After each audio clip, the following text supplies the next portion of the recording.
Stotles is a business, helping companies to supply their products and services to government, which, if anyone tried it in the past, is like extremely painful, and Stottle is a business who's trying to make it at least slightly less painful. So Piotr, over to you. Cool. Thanks, Pavel. Hi, everyone. My name is Peter. Pavel already introduced all the important info. I'm the CTO at Stotles. And at Stotles, we're helping businesses work and compete in the public sector. Today, I want to walk you through some of the challenges we're facing when building a global public sector database and a couple ideas we have how to solve these challenges. But first, I want to give you a brief intro about Stotles itself and the actual problem we're solving. Not everyone knows exactly what types of problems companies are facing when they want to work in public sector. So I think that needs a bit of context. And then we'll dive deeper into the data engineering efforts at Stotles, what challenges we're facing, what are our solutions. The one technique actually that Alan already mentioned that we're also using is event sourcing. That's really helping us tackle some of these problems. And then in the end, I want to give you a bit of a taster of what's coming up for us. So I'm going to share some highlights from our roadmap.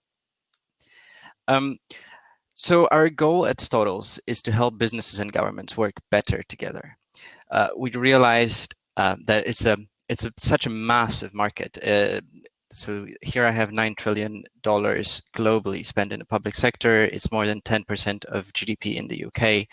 And there are so many opportunities to increase the efficiency and transparency of that market.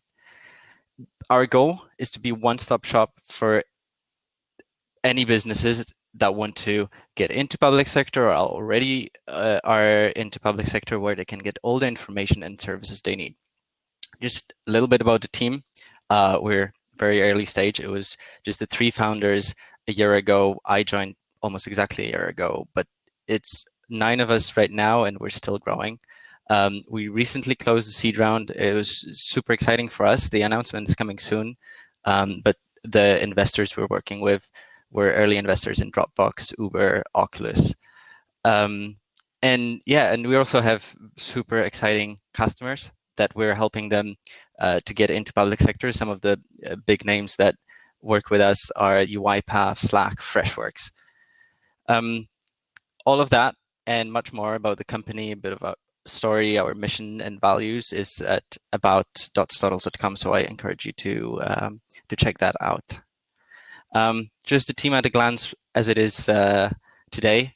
It's 9 of us. We're bringing experience from lots of different industries, from Bloomberg, BCG, World Economic Forum. A lot of us had experience with public sector before. We're all super passionate about building amazing products for our customers and just tackling the really hard challenges that there are in the public sector.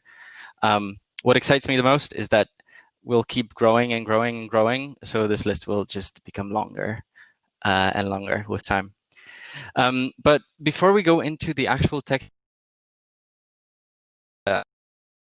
this is supposed to be a tech talk, but I want to give you a bit more context on the public sector itself.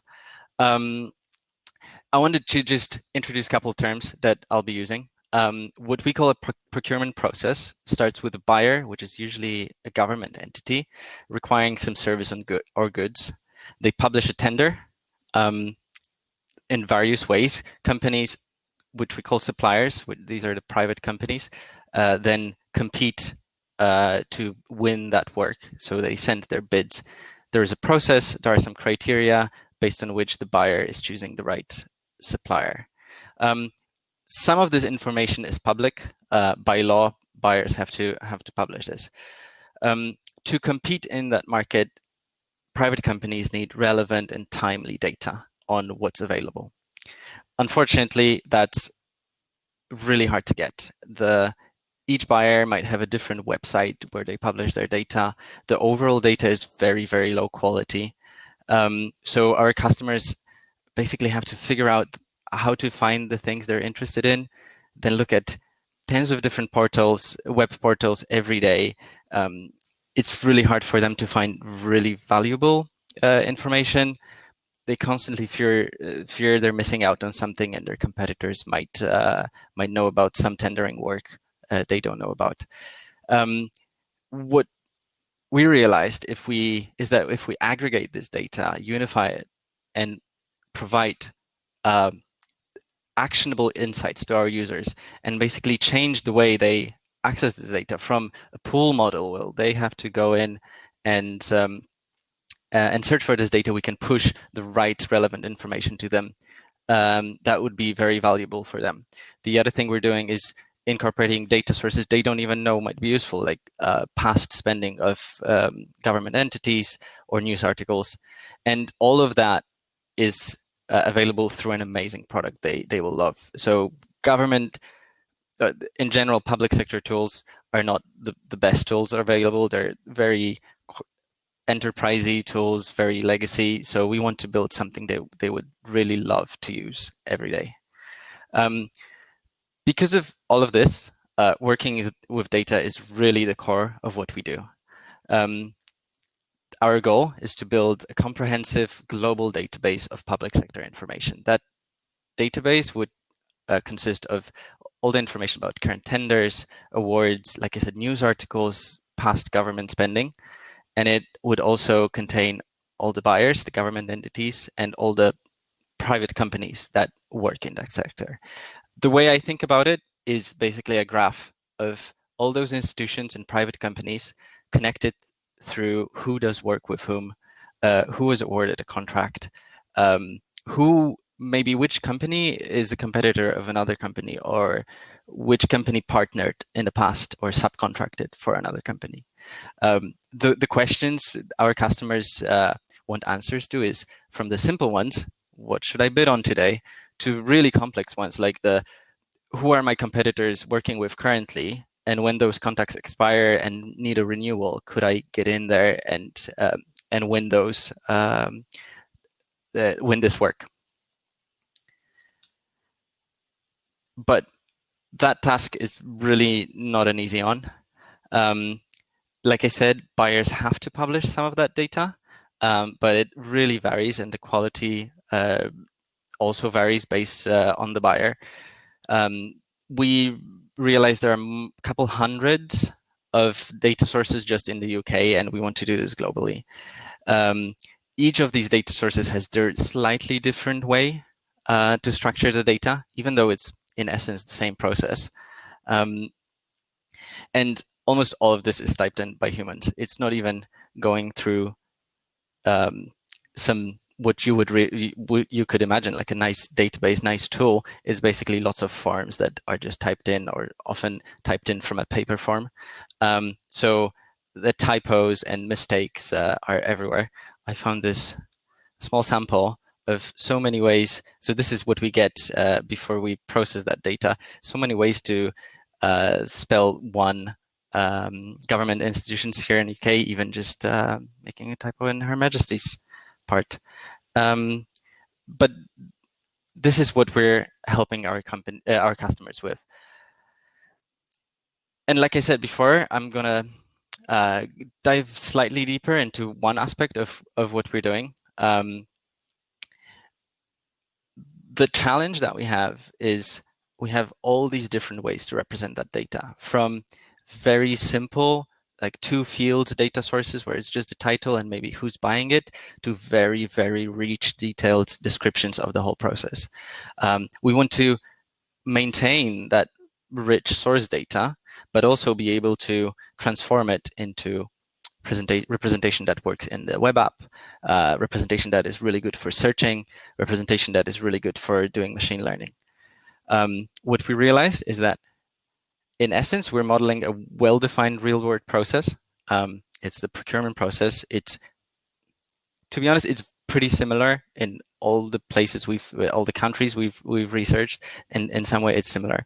And it's very much event-based. The events would be tender was published, tender was amended slightly, or maybe a contract was awarded or a tender was cancelled. These things just happen and they stay like that. And for that, event sourcing is a perfect fit for us. The unified representation of these events is our source of truth. and based on that, we can project those event streams into any type of database we want, any type of representation we want. We can experiment with various databases very easily just by projecting event streams into various representations. The other thing that I like about that structure is that because we unify data on the event level, and it's very early in our pipeline that we convert the messy source data into our unified event model, it basically becomes the interface for any incoming data that we have. We've got quite a lot of scrapers and API clients for various of these data sources. They all emit unified stream of data, and thanks to that, we can share a set of tools that clean it, deduplicate it, then do some analysis. So all this messy data is very constrained at the beginning of the pipeline. The other thing that I really like is that when we show a record on the screen in the web app, we can actually go back to each event from various sources that constitutes that record, and then from that we can also go back to the actual raw source data that we used to create those events, which gives us amazing tools for debugging issues with data pipeline, but also increases our customers' confidence in the tool, because we can show them this is not Stotles doing something weird. This is actually weird data we got from the source. I could talk quite a lot about this, but please reach out if you have any questions about event sourcing or procurement or Stotles at all. Just like I said, just to highlight a couple things we're going to be doing. I mentioned just the basic model of the graph we want to build. We want to model all the government hierarchies that exist between HMRC and all the agencies that are below it. When two councils work together on a project, we want to be able to model that. When many suppliers group into a consortia to work to bid on a tender, we want to also be able to model that. The other thing is we want to be super creative with types of data sources we want to ingest. Like you see, upcoming budgets, job ads, even for government workers, past government spending. All of that will build that one big database of global public sector. Obviously, what would work is like one thing I maybe didn't mention that much, but all the ML methods would work really, really well with that. Mostly natural language processing will be super important for us to really understand what that tender is about. All of that wouldn't make any sense if we didn't have an amazing product for our customers to use. So that's a really, really big part of what we want to do. We already have a great product that our customers are using every day, but we do believe we have so much more to do. Yeah, and like I said, we're hiring. I hope this gave you a good idea of what you could be doing at Stotles. If you like what you are hearing, I do encourage you to check out join.stotles.com. Reach out to me. I'll stick around for a bit here and hop in. Yeah, and thank you so much.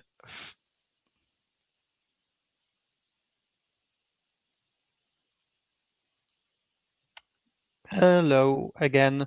So thanks a lot, Piotr.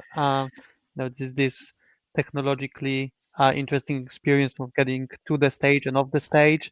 I found it fascinating. Like for me, and I've heard many stories about that. It's almost like some of the governmental units are essentially almost purposefully creating this type of mess when it comes to sharing things with mistakes, so they're found by only the contractors that they are preferred, etc. So I do believe that technology has a huge role to play in creating like a transparent way in which governments deals with the business, and I think it is a big issue. From your journey so far, like how difficult was it? So you've already, if I understand correctly, you've already started and you have customers, and how did you start that? I think you were facing this traditional sort of chicken and egg problem, as every business in this place. How are you able to move past that? So I think the good thing for us in this market, it's almost like cliche, but it's very ripe for just introducing changes. The customers we're approaching, they want to get into that business, but the tools they see are not very easy to use, are pretty low quality. So when we came to them with something that's good looking, already gives them the exact things they want to do, they were super excited immediately. We started with very little coverage of the public sector, but we are growing and growing it. But just providing the couple basic tools, like helping them search and actually pushing the information to them and just freeing up a couple hours a day they would spend on searching various web portals, was such a huge unlock for them that, we didn't have that much problem convincing people that this is something they need. I think if I can add to one thing you said, I think the current situation with COVID was such a eye opener for many people that the public sector has to be more efficient, and government being able to efficiently buy supplies or services is so important that many people are now saying that actually optimizing, making this market more efficient is very important for the society, actually. Yeah, absolutely. Well, thanks a lot for really good and detailed presentation. Guys, if you have questions to Piotr, unfortunately, you need to ask him directly, because we need to rush a bit and start soon with another presentation. So Piotr, thanks a lot.